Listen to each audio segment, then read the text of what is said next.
Hey folks, Sean here, and today what I want to talk to you about is how to better understand your activation points and gather feedback, in particularly around the why. I'll explain more about what I mean by that in order to figure out how to get your prospects and your users to become paying customers as efficiently as possible.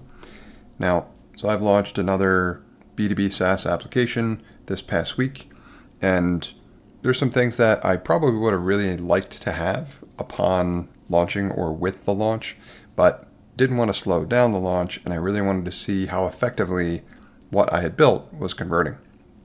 As such, it did include like a free trial, which these days is pretty uncommon for a low-touch micro SaaS product. However, upon launching it, I did get about 10%. Once I launched, I had built up an email list from the inbound lead capture that I had set up. I blasted that list to let them know we launched, products available. Here's where you can register for an account and get started. About 10% of that list immediately went to the site and attempted to create an account, but most of them did not convert to paying customers. So that's what gave me the initial indication that most of them probably will not convert into paying customers without a free trial access to the product. So I knew I needed to do that, but I didn't know, for sure. I had suspicion, I should say. At least that was the assumption. From there, it was doing what I needed to do to figure out why people potentially weren't making it past that activation point, because they were getting to the product, they were registering as a user. Then I was looking for billing information to see if they would convert to using a paying, to basically converting their account to paying right away. So I was really measuring the strength and the intensity of the pain of the problem that my product was intended to solve for them. So anyway, long story short, most people had not converted. So I wanted to do multiple things. Number one, I wanted to figure out what it was going to take in order to convert them. And number two, I wanted to try to find out why they weren't converting. Maybe that was the reason, maybe it wasn't. My suspicion was that they wanted access to test the product for themselves before they ultimately paid for it, which is, again, become more common.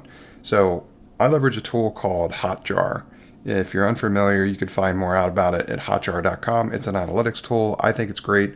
It does everything from screen recording to heat maps to allowing you to inject surveys right into your application, and also at certain steps in the process. And that's what I find to be really valuable, is I can create a specific type of survey. In this case, I created a feedback survey at that activation point where I was expecting to gather some billing information from the users. That's when they were expected to convert, if they would, in order to learn more about why they maybe were or were not converting.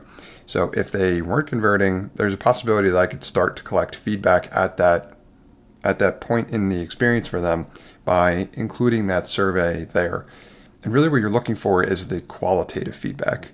Like, people can click on buttons for surveys and stuff like that and answer the closed-ended questions, but I really wanted the open-ended text. And I'm looking to get some now in order to get a better understanding why people at that point aren't converting. Now, either way, I'm implementing a free trial anyway, because I also want to see whether or not that moves the needle here. But I wanted to share with you a couple things. Number one, upon launching, it's figuring out where your activation points are, as in what gets your prospective customer, and users moved from one stage to the next stage in the process.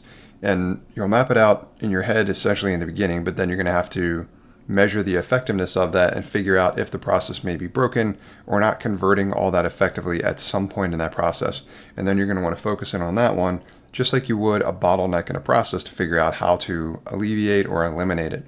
So I'm sharing with you also some ideas in terms of how you can gather more information to try to find out why they are or are not converting.